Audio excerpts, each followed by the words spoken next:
ಸ್ನೇಹಿತರೆ ನಮಸ್ಕಾರ. ಇಂದಿನ ಸಂಚಿಕೆಯಲ್ಲಿ ಕೇಂದ್ರ ಸರ್ಕಾರ ಮತ್ತು ಸುಪ್ರೀಂ ಕೋರ್ಟ್ ನಡುವೆ ನಡೆಯುತ್ತಿರುವ ಕೆಲ ಸಾಂವಿಧಾನಿಕ ವಿಷಯಗಳ ಕುರಿತಾದ ವಿವಾದಗಳು ಹಾಗೂ ರಾಜ್ಯಪಾಲರು ಮತ್ತು ರಾಷ್ಟ್ರಪತಿಗಳ ಅಧಿಕಾರ ವ್ಯಾಪ್ತಿಯ ಕುರಿತು ಸುಪ್ರೀಂ ಕೋರ್ಟ್ ನೀಡಿರುವ ಆದೇಶದ ವಿರುದ್ಧ ಅಸಮಾಧಾನಗೊಂಡಿರುವ ಕೇಂದ್ರ ಸರ್ಕಾರ ಸುಪ್ರೀಂ ಕೋರ್ಟ್ಗೆ ಎಚ್ಚರಿಕೆ ನೀಡಿರುವ ಕುರಿತಾದ ಒಂದಷ್ಟು ಮಾಹಿತಿಯನ್ನು ತಿಳಿದುಕೊಳ್ಳೋಣ ಬನ್ನಿ. ಸ್ನೇಹಿತರೆ, ಇತ್ತೀಚೆಗೆ ಅಂದರೆ 2025 ಏಪ್ರಿಲ್ 8ನೇ ತಾರೀಕಿನಂದು ಸುಪ್ರೀಂ ಕೋರ್ಟ್ ತಮಿಳುನಾಡು ಸರ್ಕಾರದ ಪರ ತೀರ್ಪನ್ನು ನೀಡಿತ್ತು. ಅದೇನೆಂದರೆ 2020 ಜನವರಿ ಮತ್ತು 2023 ಏಪ್ರಿಲ್ ತಿಂಗಳ ನಡುವೆ ತಮಿಳುನಾಡು ಸರ್ಕಾರವು 12 ಮಸೂದೆಗಳನ್ನು ಸಿದ್ಧಪಡಿಸಿ ಅವುಗಳನ್ನು ರಾಜ್ಯಪಾಲರ ಅಂಗೀಕಾರಕ್ಕಾಗಿ ಕಳುಹಿಸಿಕೊಟ್ಟಿತು. ಆದರೆ ರಾಜ್ಯಪಾಲರಾದ RN ರವಿಯವರು ಮಸೂದೆಗಳಿಗೆ ಒಪ್ಪಿಗೆ ನೀಡದೆ ಅವುಗಳನ್ನು ಮರುಪರಿಶೀಲಿಸಲು ಹೇಳಿ ತಡೆಹಿಡಿದಿದ್ರು. ಇದನ್ನು ಪ್ರಶ್ನೆ ಮಾಡಿ ತಮಿಳುನಾಡು ಸರ್ಕಾರ 2023 ನವೆಂಬರ್ ತಿಂಗಳಲ್ಲಿ ಸುಪ್ರೀಂ ಕೋರ್ಟಿಗೆ ಅರ್ಜಿ ಸಲ್ಲಿಸಿತ್ತು. ಆ ಸಮಯದಲ್ಲಿ ರಾಜ್ಯಪಾಲರು 2 ಮಸೂದೆಗಳನ್ನು ರಾಷ್ಟ್ರಪತಿಯವರಿಗೆ ವರ್ಗಾಯಿಸಿ ಇನ್ನುಳಿದ 10 ಮಸೂದೆಗಳಿಗೆ ಒಪ್ಪಿಗೆ ನೀಡುವುದನ್ನು ತಡೆಹಿಡಿಯುತ್ತಿದ್ದರು. ಅದರ ಬಳಿಕ ಡಿಎಂಕೆ ಸರ್ಕಾರ ನವೆಂಬರ್ 8, 2023ರಂದು ನಡೆದ ವಿಶೇಷ ಅಧಿವೇಶನದಲ್ಲಿ ತಮಿಳುನಾಡು ವಿಧಾನಸಭೆಯಲ್ಲಿ 10 ಮಸೂದೆಗಳನ್ನು ಪುನಃ ಅಂಗೀಕರಿಸಿತು ಹಾಗೂ ಅದನ್ನು ಮತ್ತೆ ಒಪ್ಪಿಗೆಗಾಗಿ ರಾಜ್ಯಪಾಲರ ಬಳಿ ಕಳುಹಿಸಲಾಯಿತು. ಪ್ರತಿಯಾಗಿ ರಾಜ್ಯಪಾಲರು ಎಲ್ಲ 10 ಮಸೂದೆಗಳನ್ನು ರಾಷ್ಟ್ರಪತಿಯವರ ಪರಿಗಣನೆಗಾಗಿ ವರ್ಗಾಯಿಸಿದರು. ರಾಷ್ಟ್ರಪತಿಯವರು 1 ಮಸೂದೆಗೆ ಒಪ್ಪಿಗೆ ನೀಡಿ 7 ಮಸೂದೆಗಳನ್ನು ತಿರಸ್ಕರಿಸಿ ಇನ್ನುಳಿದ 2 ಮಸೂದೆಗಳನ್ನು ಪರಿಗಣನೆಗೆ ತೆಗೆದುಕೊಳ್ಳಲಿಲ್ಲ. ಮತ್ತೆ ಇದರ ಕುರಿತು ಡಿಎಂಕೆ ಸರ್ಕಾರ ಮತ್ತೆ ಸುಪ್ರೀಂ ಕೋರ್ಟಿನ ಮೆಟ್ಟಿಲೇರುತ್ತೆ ಹಾಗೂ ಡಿಎಂಕೆ ಸರ್ಕಾರದ ಪರ ತೀರ್ಪು ನೀಡುತ್ತಾ ಸುಪ್ರೀಂ ಕೋರ್ಟ್ ಸಂವಿಧಾನದಲ್ಲಿ ಉಲ್ಲೇಖಗೊಂಡಿರುವ 200ನೇ ವಿಧಿಯ ಕುರಿತು ವಿವರಿಸುತ್ತೆ. 200ನೇ ವಿಧಿಯ ಅಡಿಯಲ್ಲಿ ಮಸೂದೆಗಳನ್ನು ರಾಜ್ಯಪಾಲರ ಒಪ್ಪಿಗೆಗಾಗಿ ರಾಜ್ಯಪಾಲರ ಬಳಿ ಕಳುಹಿಸಿದಾಗ ರಾಜ್ಯಪಾಲರ ಬಳಿ 3 ಆಯ್ಕೆಗಳಿರುತ್ತವೆ. ಅಂದರೆ ರಾಜ್ಯಪಾಲರು ಮಸೂದೆಗಳಿಗೆ ಒಪ್ಪಿಗೆ ನೀಡುವುದು, ಒಪ್ಪಿಗೆಯನ್ನು ತಡೆಹಿಡಿಯುವುದು ಮತ್ತು ಮಸೂದೆಗಳನ್ನು ಪರಿಗಣನೆಗೆ ರಾಷ್ಟ್ರಪತಿಯವರಿಗೆ ವರ್ಗಾಯಿಸುವುದು. ಮತ್ತೆ ಮುಂದುವರೆದ ಸುಪ್ರೀಂ ಕೋರ್ಟ್ ರಾಜ್ಯಪಾಲರು ಮಸೂದೆಗಳಿಗೆ ಒಪ್ಪಿಗೆ ನೀಡಿಲ್ಲ ಎಂದರೆ ಅದನ್ನು ಅನಿರ್ದಿಷ್ಟಾವಧಿಗಳವರೆಗೆ ಹಿಡಿದಿಟ್ಟುಕೊಳ್ಳುವುದು ಎಂದರ್ಥವಲ್ಲ. ಸಂವಿಧಾನದ 200ನೇ ವಿಧಿಯ ಪ್ರಕಾರ ಸಾಧ್ಯವಾದಷ್ಟು ಬೇಗ ಎಂಬ ಪದದ ಅರ್ಥವೇನು ಎಂದು ಸುಪ್ರೀಂ ಕೋರ್ಟ್ ಕೇಳಿದೆ. ಆ ಬಳಿಕ ನ್ಯಾಯಮೂರ್ತಿಗಳಾದ ಪಾರ್ಥಿವಾಲಾ ಮತ್ತು ಮಹದೇವನ್ ಅವರನ್ನು ಒಳಗೊಂಡು ಸುಪ್ರೀಂ ಕೋರ್ಟಿನ ದ್ವಿಸದಸ್ಯ ಪೀಠವು 200ನೇ ವಿಧಿಯ ಅನ್ವಯ ಮಸೂದೆಗಳಿಗೆ ಒಪ್ಪಿಗೆ ನೀಡುವುದರ ಕುರಿತು ನಿರ್ದಿಷ್ಟ ಕಾಲಮಿತಿ ಇರಬೇಕೇ ಬೇಡವೇ ಎಂಬುದರ ಕುರಿತು 200ನೇ ವಿಧಿಯಲ್ಲಿ ಉಲ್ಲೇಖವಾಗಿರುವ ಸಾಧ್ಯವಾದಷ್ಟು ಬೇಗ ಎಂಬ ಪದವನ್ನು ವ್ಯಾಖ್ಯಾನಿಸುತ್ತಾ ರಾಜ್ಯಪಾಲರಿಗೆ 1 ತಿಂಗಳು ಮತ್ತು ರಾಷ್ಟ್ರಪತಿಗೆ 3 ತಿಂಗಳಲ್ಲಿ ಮಸೂದೆಗಳನ್ನು ಅಂಗೀಕರಿಸಲು ಗಡುವನ್ನು ವಿಧಿಸಿತು. ಅದರ ಬಳಿಕ ಸುಪ್ರೀಂ ಕೋರ್ಟ್ ನೀಡಿದ ತೀರ್ಪನ್ನು ಬಳಸಿಕೊಂಡು ಡಿಎಂಕೆ ಸ್ಟಾಲಿನ್ ಸರ್ಕಾರ ರಾಜ್ಯಪಾಲರ ಒಪ್ಪಿಗೆ ಇಲ್ಲದೆ ತಮಿಳುನಾಡು ವಿಧಾನಸಭೆಯಲ್ಲಿ ಮಸೂದೆಗಳನ್ನು ಮಂಡಿಸಿ ಅವುಗಳನ್ನು ಅಂಗೀಕರಿಸುವ ಕಾರ್ಯವನ್ನು ಮಾಡಿತ್ತು. ಇದು ನ್ಯಾಯಾಂಗ, ಶಾಸಕಾಂಗ ಮತ್ತು ಕಾರ್ಯಾಂಗದ ನಡುವೆ ಭಿನ್ನಾಭಿಪ್ರಾಯಗಳು ಮೂಡಲು ಕಾರಣವಾಯಿತು. ಆರ್ಟಿಕಲ್ 200 ಮತ್ತು 201ರ ಪ್ರಕಾರ ರಾಜ್ಯಪಾಲರು ಮಸೂದೆಗಳನ್ನು ಅಂಗೀಕರಿಸಬಹುದು, ಇಲ್ಲವೇ ತಡೆಹಿಡಿಯಬಹುದು ಹಾಗೂ ಒಪ್ಪಿಗೆಗಾಗಿ ರಾಷ್ಟ್ರಪತಿಯವರಿಗೆ ಕಳುಹಿಸಬಹುದು. ಮತ್ತು ರಾಜ್ಯಪಾಲರು ಅಂಗೀಕರಿಸುವ ಮಸೂದೆಯು ಹೈಕೋರ್ಟಿನ ವಿಚಾರಕ್ಕೆ ಸಂಬಂಧಿಸಿದವುಗಳಾಗಿರಕೂಡದು. ಹೈಕೋರ್ಟಿಗೆ ಸಂಬಂಧಿಸಿದ ಮಸೂದೆಗಳನ್ನು ಅಂಗೀಕರಿಸುವ ಅಧಿಕಾರ ರಾಜ್ಯಪಾಲರಿಗೆ ಇರುವುದಿಲ್ಲ.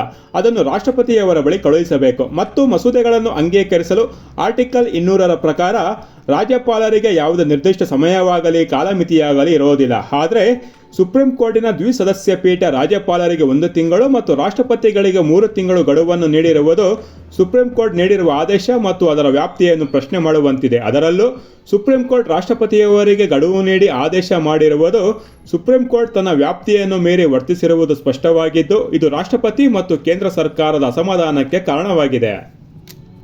ಈ ಕುರಿತು ಮಾಜಿ ಉಪರಾಷ್ಟ್ರಪತಿಗಳಾದ ಜಯದೀಪ್ ಧನ್ಕರ್ ಅವರು ಸುಪ್ರೀಂ ಕೋರ್ಟಿನ ವ್ಯಾಪ್ತಿಯನ್ನು ಪ್ರಶ್ನೆ ಮಾಡುತ್ತಾ ರಾಷ್ಟ್ರಪತಿಗೆ ನಿರ್ದೇಶನ ಮಾಡುವಷ್ಟು ಅಧಿಕಾರ ಮತ್ತು ವ್ಯಾಪ್ತಿಯನ್ನು ಸುಪ್ರೀಂ ಕೋರ್ಟ್ ಹೊಂದಿಲ್ಲ ಹಾಗೂ ಸುಪ್ರೀಂ ಕೋರ್ಟಿಗೆ ಸಂಸತ್ತಿನ ಮೇಲೆ ಯಾವುದೇ ಅಧಿಕಾರ ಇಲ್ಲ ಎಂದು ಹೇಳಿದ್ದಾರೆ. ಅಂದರೆ ಚುನಾಯಿತ ಜನಪ್ರತಿನಿಧಿಗಳು ಸೇರಿ ಸಂಸತ್ತಿನಲ್ಲಿ ಅಂಗೀಕರಿಸುವ ಇಲ್ಲವೇ ಅಂಗೀಕರಿಸಿರುವ ಕಾನೂನುಗಳು ಅಂತಿಮವಾಗಿರುತ್ತವೆ. ಇದರಲ್ಲಿ ಸುಪ್ರೀಂ ಕೋರ್ಟ್ ಸಹ ಒಳಗೊಂಡಿರುತ್ತೆ ಎಂದು ಹೇಳುವುದರ ಮೂಲಕ ಸುಪ್ರೀಂ ಕೋರ್ಟಿನ ವಿರುದ್ಧ ತಮ್ಮ ಅಸಮಾಧಾನವನ್ನು ವ್ಯಕ್ತಪಡಿಸಿದ್ದಾರೆ.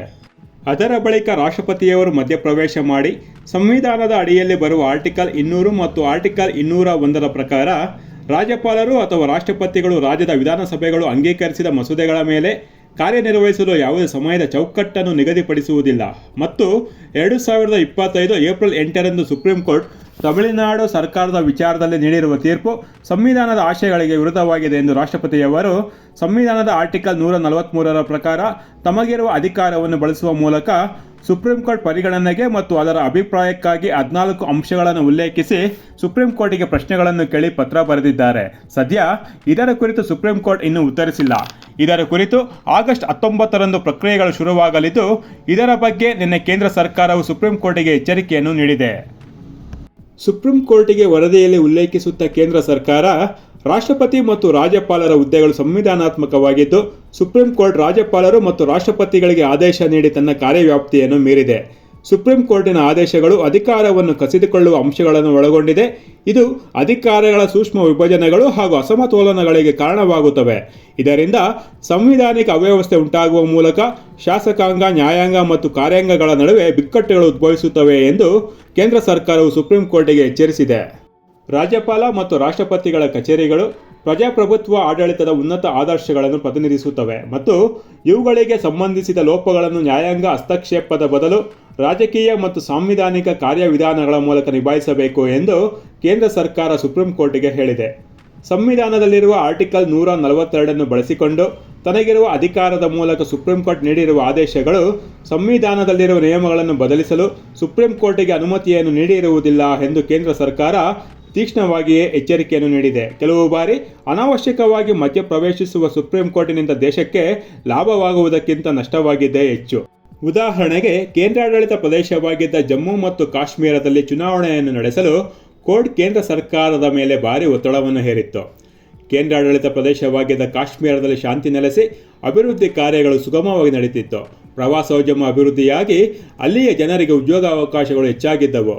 ಸೇನೆಯ ಮೇಲೆ ಕಲೆಸೆಯುವುದು ನಿಂತಿತ್ತು ಹಾಗೂ ಕಾಶ್ಮೀರ ಕಣಿವೆ ಶಾಂತಿಯಿಂದ ಕೂಡಿತ್ತು. ಆದರೆ ಸುಪ್ರೀಂ ಕೋರ್ಟ್ ಒತ್ತಡ ಹೇರಿದ ನಂತರ ಅಲ್ಲಿ ಚುನಾವಣೆ ನಡೆದು ಒಮರ್ ಅಬ್ದುಲ್ಲಾ ನೇತೃತ್ವದ ನ್ಯಾಷನಲ್ ಕಾನ್ಫರೆನ್ಸ್ ಸರ್ಕಾರ ಅಸ್ತಿತ್ವಕ್ಕೆ ಬಂದಿತು. ಬಂದ ಕೆಲ ತಿಂಗಳ ಬಳಿಕ ನಿಧಾನವಾಗಿ ಉಗ್ರ ಚಟುವಟಿಕೆಗಳು ಕಾಶ್ಮೀರದಲ್ಲಿ ಶುರುವಾಗತೊಡಗಿ ಪಾಲ್ಗಾಮ್ನಲ್ಲಿ 26 ಅಮಾಯಕ ಹಿಂದೂಗಳ ಹತ್ಯೆ ನಡೆದು ಆ ಬಳಿಕ ನಡೆದ ಘಟನೆಗಳು ನಮ್ಮೆಲ್ಲರಿಗೂ ಗೊತ್ತಿರುವಂಥದ್ದೇ. ಬಹುಶಃ ಸುಪ್ರೀಂ ಕೋರ್ಟ್ ಮಧ್ಯಪ್ರವೇಶಿಸಿ ಚುನಾವಣೆ ನಡೆಸಲು ಒತ್ತಡ ಹಾಕಿರದಿದ್ದರೆ ಕಾಶ್ಮೀರ ಈ ಹಿಂದಿನಂತೆ ಕೇಂದ್ರಾಡಳಿತ ಪ್ರದೇಶವಾಗಿದ್ದು ಸೇನೆಯ ಸುಪರ್ದಿಯಲ್ಲಿದ್ದಿದ್ರೆ ಬಹುಶಃ ಪಾಲ್ಗಾಮ್ ಘಟನೆ ನಡೀತಿರಲಿಲ್ಲ ಅನಿಸುತ್ತೆ. ಹಲವು ಬಾರಿ ಅಕ್ರಮ ಬಾಂಗ್ಲಾದೇಶಿ ಮತ್ತು ರೋಹಿಂಗ್ಯಾ ವಲಸಿಗರ ಗಡೀಪಾರು ಪ್ರಕ್ರಿಯೆಗಳಿಗೆ ಸುಪ್ರೀಂ ಕೋರ್ಟ್ ತಡೆ ನೀಡಿ ಆದೇಶ ಹೊರಡಿಸಿದೆ. ವಕ್ಫ್ ಕಾಯ್ದೆಯನ್ನು ಜಾರಿ ಮಾಡಿದ್ದ ಕೇಂದ್ರ ಸರ್ಕಾರದ ಕ್ರಮವನ್ನು ಪ್ರಶ್ನಿಸಿ ಸುಪ್ರೀಂ ಕೋರ್ಟ್ ಇತ್ತೀಚೆಗೆ ತನ್ನ ಕಳವಳವನ್ನು ವ್ಯಕ್ತಪಡಿಸಿತ್ತು. ಮುಂಬೈ ವಿಮಾನ ನಿಲ್ದಾಣದಲ್ಲಿ ಗುತ್ತಿಗೆಯನ್ನು ನಿರ್ವಹಿಸುತ್ತಿರುವ ಟರ್ಕಿಯ ಸೆಲೆಬಿ ಕಂಪನಿಯನ್ನು ಬದಲಾಯಿಸಲು ಪ್ರಯತ್ನಿಸಿದ್ದ ಭಾರತ ಸರ್ಕಾರದ ಕ್ರಮವನ್ನು ಸುಪ್ರೀಂ ಕೋರ್ಟ್ ತಡೆಹಿಡಿದಿದೆ. ಯೆಮೆನ್ ನಿರಾಶ್ರಿತನ ಹೆಸರಿನಲ್ಲಿ ಭಾರತದಲ್ಲಿದ್ದು ವಿದ್ರೋಹಿ ಕೃತ್ಯಗಳಲ್ಲಿ ತೊಡಗಿಸಿಕೊಂಡಿದ್ದ ಮೊಹಮ್ಮದ್ ಕಾಸಿಂ ಎಂಬಾತನನ್ನು ಬಿಡುಗಡೆ ಮಾಡಲು ಸುಪ್ರೀಂ ಕೋರ್ಟ್ ಆದೇಶ ನೀಡಿದೆ. ಇದೇ ರೀತಿ ಹಲವು ಬಾರಿ ಅನಗತ್ಯವಾಗಿ ಕೇಂದ್ರ ಸರ್ಕಾರ ತೆಗೆದುಕೊಳ್ಳುವ ರಾಷ್ಟ್ರೀಯ ಹಿತಾಸಕ್ತಿಯ ವಿಚಾರಗಳಲ್ಲಿ ಹಸ್ತಕ್ಷೇಪ ನಡೆಸುವ ಸುಪ್ರೀಂ ಕೋರ್ಟಿನಿಂದ ದೇಶದಲ್ಲಿ ಸಮಸ್ಯೆ ನಿವಾರಣೆಯಾಗುವುದಕ್ಕಿಂತ ಇನ್ನಷ್ಟು ಸಮಸ್ಯೆಗಳು ಸೃಷ್ಟಿಯಾಗುತ್ತಿವೆ. ಕೇಂದ್ರ ಸರ್ಕಾರ ಜಾರಿ ಮಾಡುವ ಸಂವಿಧಾನಾತ್ಮಕ ಕಾನೂನುಗಳು ಜಾರಿಗೊಳ್ಳುವುದು ವಿಳಂಬವಾಗ್ತಾ ಇದೆ. ಸದ್ಯ ಕೇಂದ್ರ ಸರ್ಕಾರ ಸುಪ್ರೀಂ ಕೋರ್ಟಿನ ಕಾರ್ಯವೈಖರಿಯ ಬಗ್ಗೆ ಅಸಮಾಧಾನಗೊಂಡು ನಿನ್ನೆ ಎಚ್ಚರಿಕೆಯನ್ನು ನೀಡಿದೆ. ಇದರ ಜೊತೆಗೆ ಭಾರತದ ರಾಷ್ಟ್ರಪತಿಗಳು ಸುಪ್ರೀಂ ಕೋರ್ಟಿಗೆ 14 ಪ್ರಶ್ನೆಗಳನ್ನು ಕೇಳಿರುವುದರ ಕುರಿತು ಆಗಸ್ಟ್ 19ರಿಂದ ಸುಪ್ರೀಂ ಕೋರ್ಟಿನಲ್ಲಿ ಪ್ರಕ್ರಿಯೆಗಳು ಆರಂಭವಾಗಲಿದೆ. ಏನೆಲ್ಲ ವಿಷಯಗಳು ಘಟಿಸಬಹುದು ಎನ್ನುವುದು ಆಗಸ್ಟ್ 19ರ ನಂತರವಷ್ಟೇ ಗೊತ್ತಾಗಲಿದೆ. ಸ್ನೇಹಿತರೆ, ಇದಿಷ್ಟು ಇಂದಿನ ವಿಚಾರ. ಈ ಮಾಹಿತಿಯು ನಿಮಗೆ ಇಷ್ಟವಾಗಿದ್ದಲ್ಲಿ ಲೈಕ್ ಮಾಡಿ, ಸಬ್ಸ್ಕ್ರೈಬ್ ಮಾಡಿ, ಅಭಿಪ್ರಾಯಗಳನ್ನು ಕಮೆಂಟ್ ಮಾಡಿ ತಿಳಿಸಿ. ನಿಮ್ಮ ಬೆಂಬಲ ಮತ್ತು ಪ್ರೋತ್ಸಾಹ ನನಗೆ ಇನ್ನಷ್ಟು ವಿಚಾರಗಳನ್ನು ತಮ್ಮೊಂದಿಗೆ ಹಂಚಿಕೊಳ್ಳಲು ಇನ್ನಷ್ಟು ಸ್ಫೂರ್ತಿಯನ್ನು ನೀಡುತ್ತೆ. ಮತ್ತೆ ಇನ್ನಷ್ಟು ವಿಚಾರಗಳೊಂದಿಗೆ ಮುಂದಿನ ಸಂಚಿಕೆಯಲ್ಲಿ ಭೇಟಿಯಾಗೋಣ. ಅಲ್ಲಿಯವರೆಗೂ ಜೈ ಹಿಂದ್, ಜೈ ಶ್ರೀರಾಮ್.